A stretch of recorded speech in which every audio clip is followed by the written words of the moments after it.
بسم الله الرحمن الرحيم ألف لام را تلك آيات الكتاب الحكيم أكان للناس عجبا أن أوحينا إلى رجل منهم أن أنذر الناس وبشر الذين آمنوا أن لهم قدم صدق عند ربهم قال الكافرون إن هذا لساحر مبين إن ربكم الله الذي خلق السماوات والأرض في 6 أيام ثم استوى على العرش يدبر الأمر ما من شفيع إلا من بعد إذنه ذلكم الله ربكم فاعبدوه أفلا تذكرون إليه مرجعكم جميعا وعد الله حقا إنه يبدأ الخلق ثم يعيده ليجزي الذين آمنوا وعملوا الصالحات بالقسط والذين كفروا لهم شراب من حميم وعذاب أليم بما كانوا يكفرون هو الذي جعل الشمس ضياء والقمر نورا وقدره منازل لتعلموا عدد السنين والحساب ما خلق الله ذلك إلا بالحق يفصل الآيات لقوم يعلمون إن في اختلاف الليل والنهار وما خلق الله في السماوات والأرض لآيات لقوم يتقون إن الذين لا يرجون لقاءنا ورضوا بالحياة الدنيا واطمأنوا بها والذين هم عن آياتنا غافلون أولئك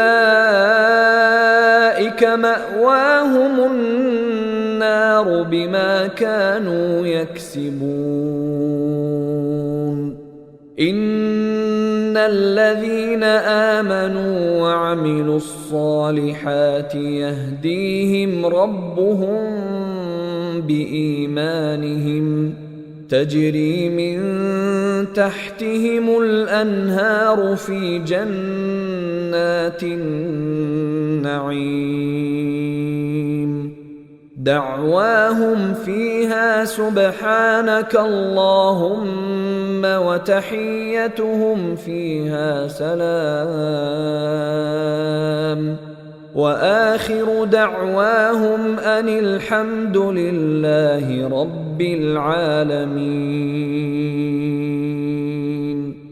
ولو يعجل الله للناس الشر استعجالهم بالخير لقضي إليهم أجلهم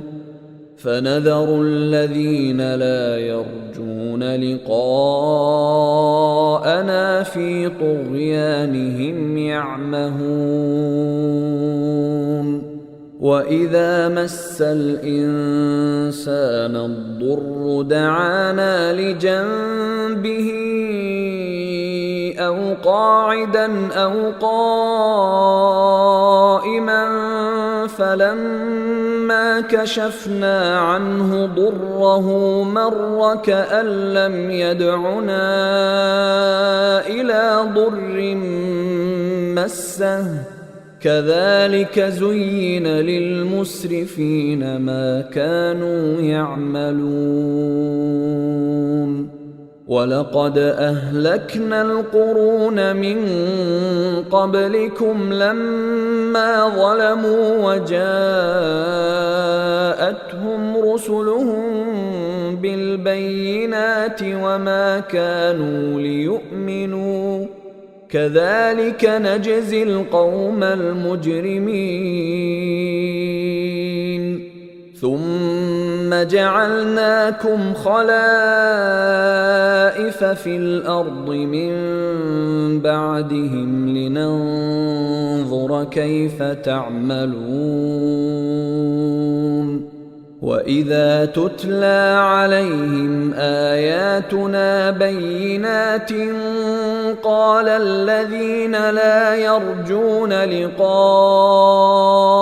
نأت بقرآن غير هذا أو بدله قل ما يكون لي أن أبدله من تلقاء نفسي إن أتبع إلا ما يوحى إلي إني أخاف إن عصيت ربي عذاب يوم عظيم قل لو شاء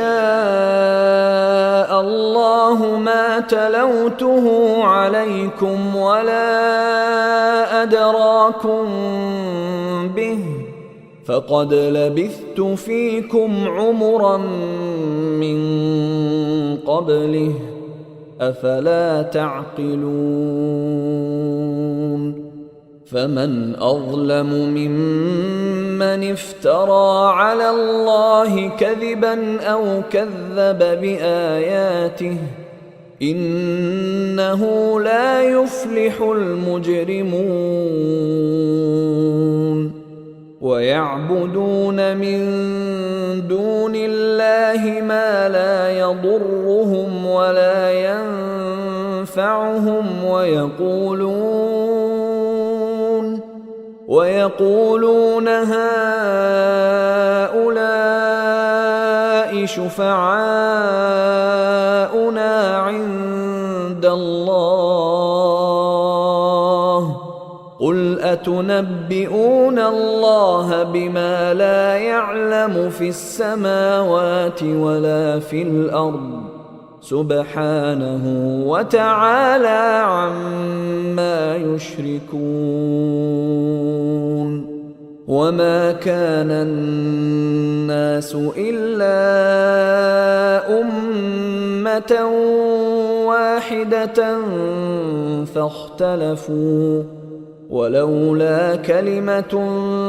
سبقت من ربك لقضي بينهم فيما فيه يختلفون ويقولون لولا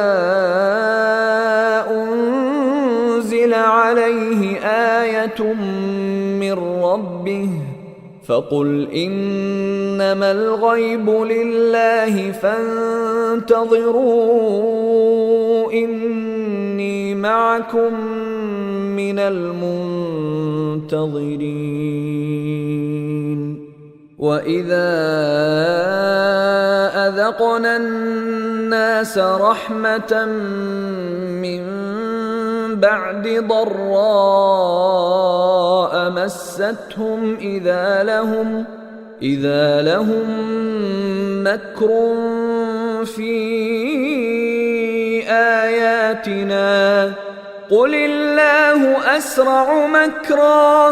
إن رسلنا يكتبون ما تمكرون هو الذي يسيركم في البر والبحر حتى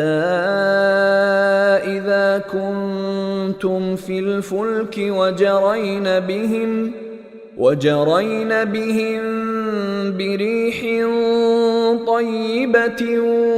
وفرحوا بها جاءتها ريح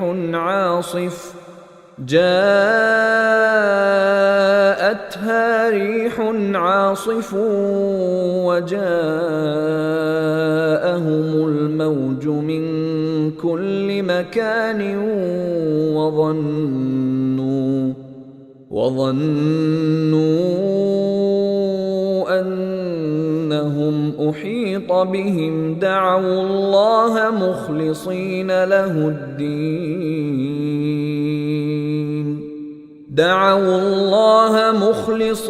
له الدين لئن أنجيتنا من هذه لنكونن من الشاكرين فلما أنجاهم إذا هم يبغون في الأرض بغير الحق يا أيها الناس إنما بغيكم على أنفسكم متاع الحياة الدنيا ثم إلينا مرجعكم فننبئكم بما كنتم تعملون إنما مثل الحياة الدنيا كماء إن أنزلناه من السماء فاختلط به نبات الأرض مما يأكل الناس والأنعام حتى إذا أخذت الأرض زخرفها وزينت وظن أهلها أنهم قادرون عليها أتاها أمرنا ليلا أو نهارا فجعلناها حصيدا كأن لم تغن بالأمس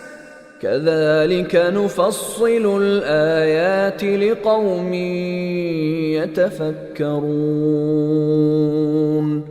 والله يدعو إلى دار السلام ويهدي من يشاء إلى صراط مستقيم للذين أحسنوا الحسنى وزيادة ولا يرهق وجوههم قتر ولا ذلة أولئك أصحاب الجنة هم فيها خالدون والذين كسبوا السيئات جزاء سيئة بمثلها وترهقهم ذلة ما لهم من الله من عاصم كأنما أغشيت وجوههم قطعا من الليل مظلما أولئك أصحاب النار هم فيها خالدون ويوم نحشرهم جميعا ثم نقول للذين أشركوا مكانكم أنتم وشركاؤكم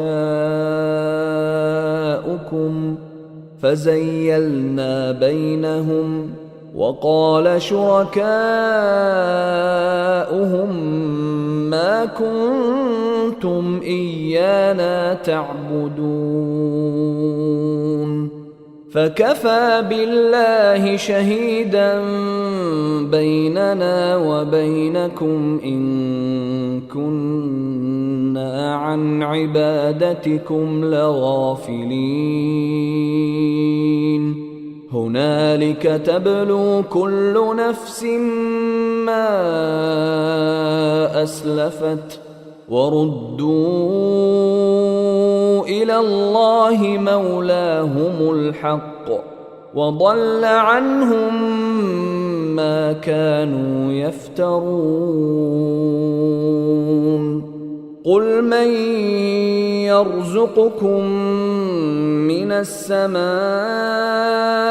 والأرض أم من يملك السمع والأبصار ومن يخرج الحي من الميت ويخرج الميت من الحي ومن يدبر الأمر فسيقولون الله فقل أفلا تتقون فذلكم الله ربكم الحق فماذا بعد الحق إلا الضلال فأنى تصرفون كذلك حقت كلمة ربك على الذين فسقوا أنهم لا يؤمنون قل هل من شركائكم من يبدأ الخلق ثم يعيده قل الله يبدأ الخلق ثم يعيده فأنى تؤفكون قل هل من شركائكم من يهدي إلى الحق قل الله يهدي للحق أفمن يهدي إلى الحق أحق أن يتبع أم من لا يهدي إلا أن يهدى فما لكم كيف تحكمون وما يتبع أكثرهم إلا ظنًّا إن الظن لا يغني من الحق شيئا إن الله عليم بما يفعلون وما كان هذا القرآن أن يفترى من دون الله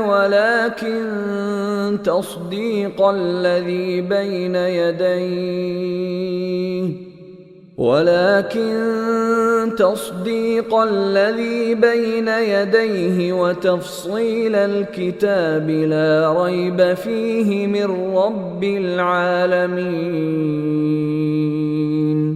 أم يقولون افتراه قل فأتوا بسورة مثله وادعوا من استطعتم من دون الله إن كنتم صادقين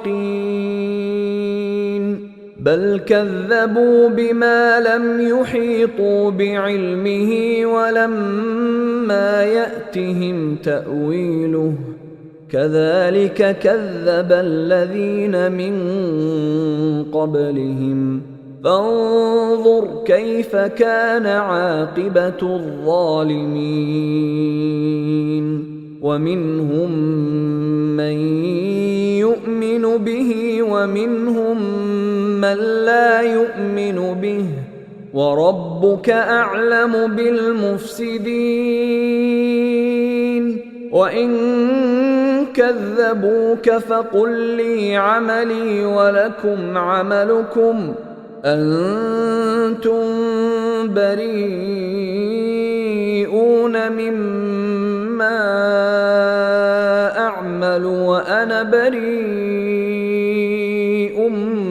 مما تعملون ومنهم من يستمعون إليك أفأنت تسمع الصم ولو كانوا لا يعقلون ومنهم من ينظر إليك أفأنت تهدي العمي ولو كانوا لا يبصرون إن الله لا يظلم الناس شيئا ولكن الناس أنفسهم يظلمون ويوم يحشرهم كأن لم يلبثوا إلا ساعة من النهار يتعارفون بينهم قد خسر الذين كذبوا بلقاء الله وما كانوا مهتدين وإما نرينك بعض الذي نعدهم أو نتوفينك فإلينا مرجعهم ثم الله شهيد على ما يفعلون ولكل أمة رسول فإذا جاء رسولهم قضي بينهم بالقسط وهم لا يظلمون ويقولون متى هذا الوعد إن كنتم صادقين قل لا أملك لنفسي ضرا ولا نفعا إلا ما شاء الله لكل أمة أجل إذا جاء أجلهم فلا يستأخرون ساعة ولا يستقدمون قل أرأيتم إن أتاكم عذابه بياتا أو نهارا ماذا يستعجل منه المجرمون أثم إذا ما وقع آمنتم به الآن وقد كنتم به تستعجلون ثم قيل للذين ظلموا ذوقوا عذاب الخلد هل تجزون إلا بما كنتم تكسبون ويستنبئونك أحق هو قل إي وربي إنه لحق وما أنتم بمعجزين ولو أن لكل نفس ظلمت ما في الأرض لافتدت به وأسروا الندامة لما رأوا العذاب وقضي بينهم بالقسط وهم لا يظلمون ألا إن لله ما في السماوات والأرض ألا إن وعد الله حق ولكن أكثرهم لا يعلمون هو يحيي ويميت وإليه ترجعون. يا أيها الناس قد جاءتكم موعظة من ربكم وشفاء لما في الصدور وهدى ورحمة للمؤمنين. قل بفضل الله وبرحمته فبذلك فليفرحوا هو خير مما يجمعون. قل أرأيتم ما أنزل الله لكم من رزق فجعلتم منه حراما وحلالا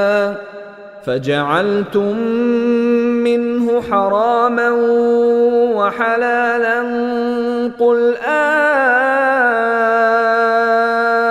الله أذن لكم أم على الله تفترون. وما ظن الذين يفترون على الله الكذب يوم القيامة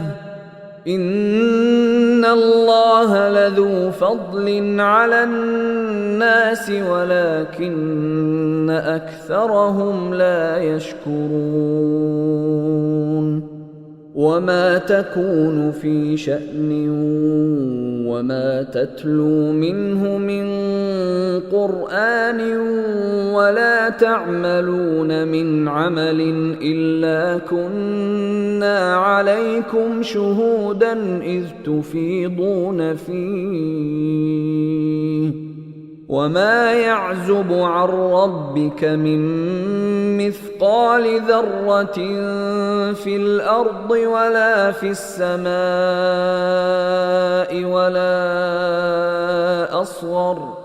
ولا أصغر من ذلك ولا أكبر إلا في كتاب مبين. ألا إن أولياء الله لا خوف عليهم ولا هم يحزنون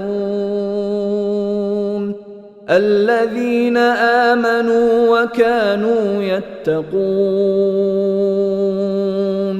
لهم البشرى في الحياة الدنيا وفي الآخرة لا تبديل لكلمات الله ذلك هو الفوز العظيم. ولا يحزنك قولهم إن العزة لله جميعا هو السميع العليم. ألا إن لله من في السماوات ومن في الأرض وما يتبع الذين يدعون من دون الله شركاء إن يتبعون إلا الظن وإن هم إلا يخرصون. هو الذي جعل لكم الليل لتسكنوا فيه والنهار مبصرا إن في ذلك لآيات لقوم يسمعون. قالوا اتخذ الله ولدا سبحانه هو الغني له ما في السماوات وما في الأرض إن عندكم من سلطان بهذا أتقولون على الله ما لا تعلمون.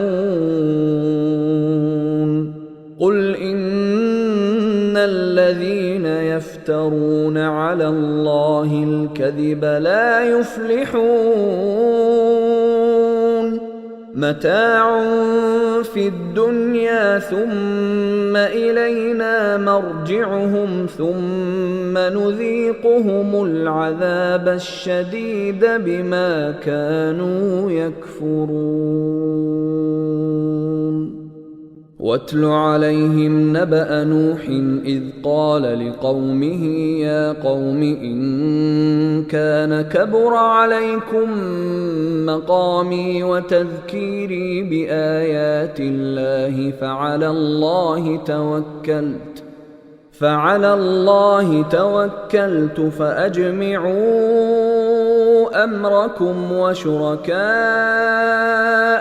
ثم لا يكن أمركم عليكم غمة ثم قضوا إلي ولا تنظرون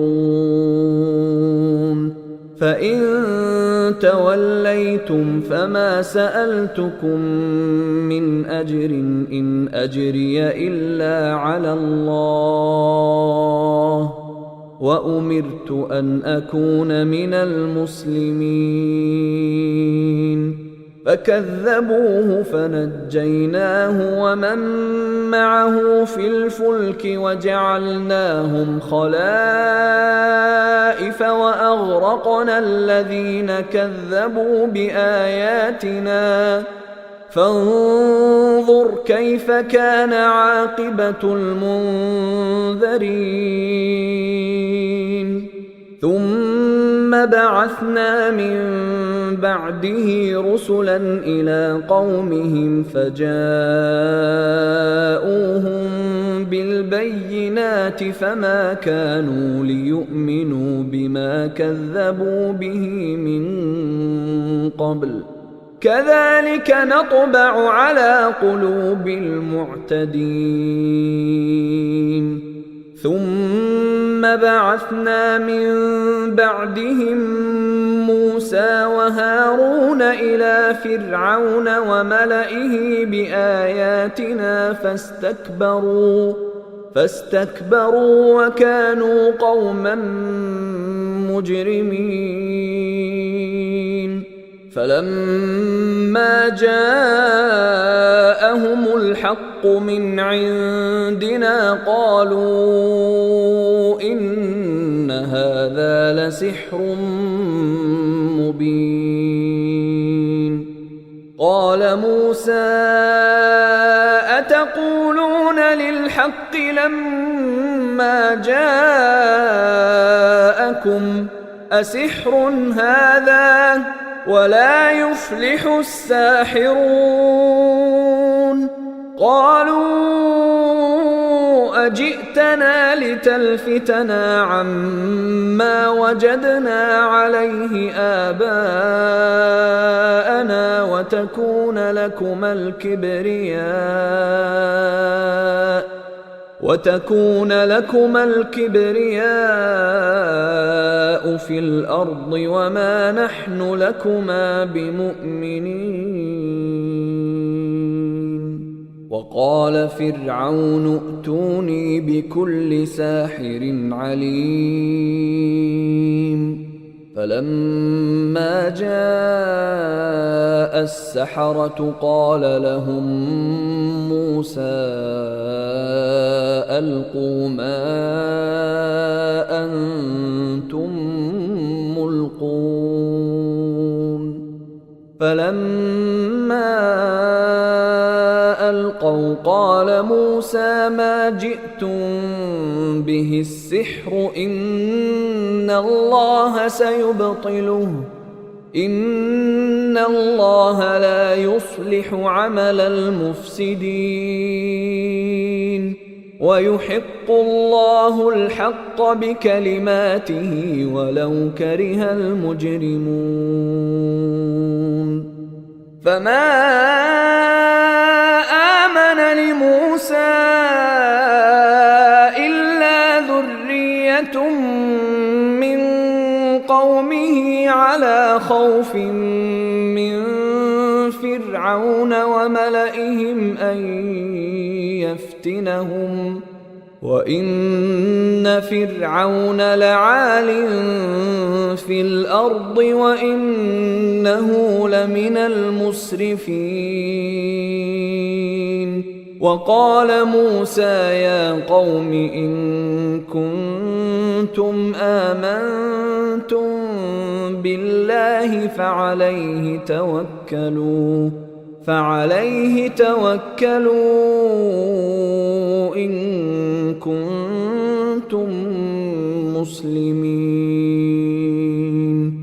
فقالوا على الله توكلنا ربنا لا تجعلنا فتنة للقوم الظالمين ونجنا برحمتك من القوم الكافرين. وأوحينا إلى موسى وأخيه أن تبوأ لقومكما بمصر بيوتا واجعلوا بيوتكم قبلة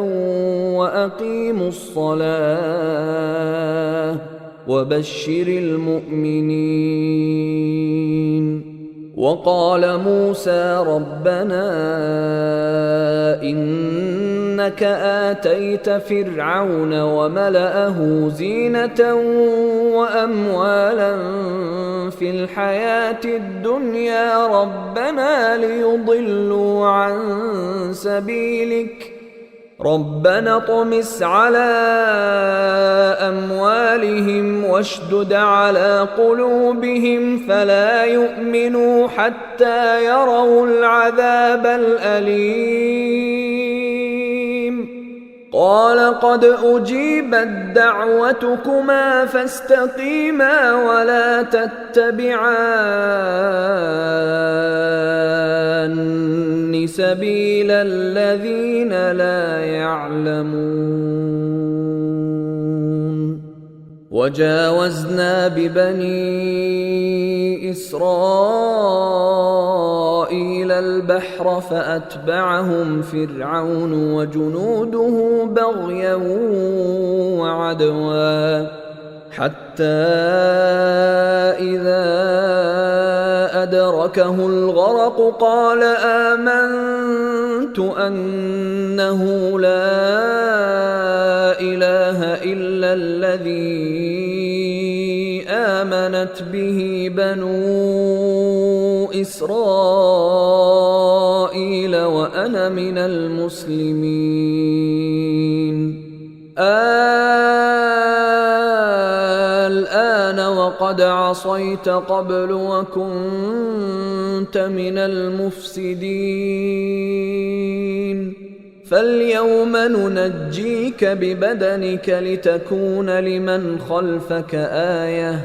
وإن كثيرا من الناس عن آياتنا لغافلون. ولقد بوأنا بني إسرائيل مبوأ صدق ورزقناهم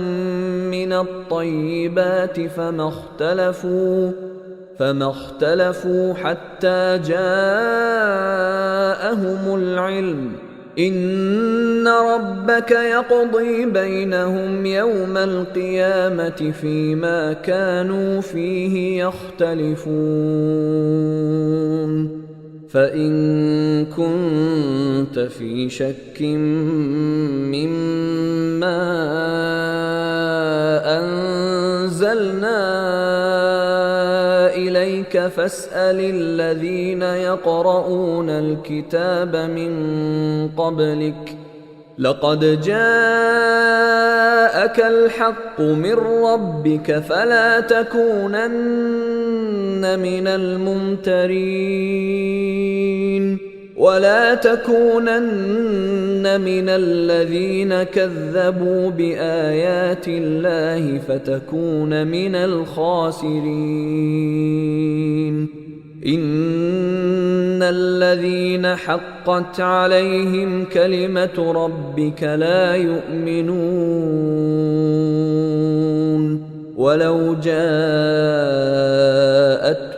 كل آية حتى يروا العذاب الأليم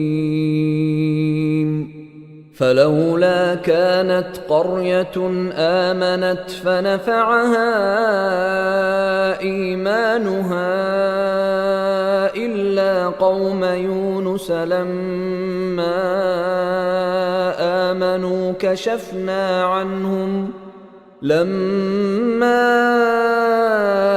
آمنوا كشفنا عنهم عذاب الخزي في الحياة الدنيا ومتعناهم إلى حين ولو شاء ربك لآمن من في الأرض كلهم جميعا أفأنت تكره الناس حتى يكونوا مؤمنين وما كان لنفس أن تؤمن إلا بإذن الله ويجعل الرجس على الذين لا يعقلون قل انظروا ماذا في السماوات والأرض وما تغني الآيات والنذر عن قوم لا يؤمنون فهل ينتظرون إلا مثل أيام الذين خلوا من قبلهم قل فانتظروا إني معكم من المنتظرين ثم ننجي رسلنا والذين آمنوا كذلك حقا علينا ننجي المؤمنين قل يا أيها الناس إن كنتم في شك من ديني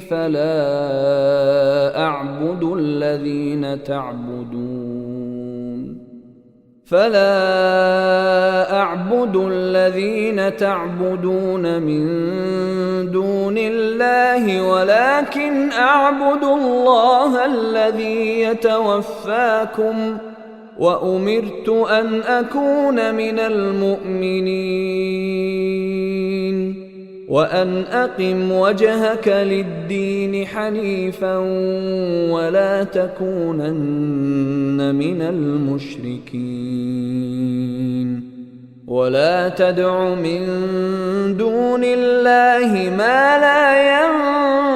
ينفعك ولا يضرك فإن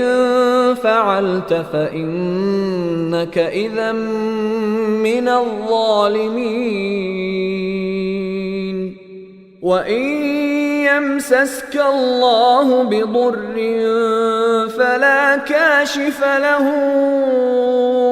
إلا هو وإن يردك بخير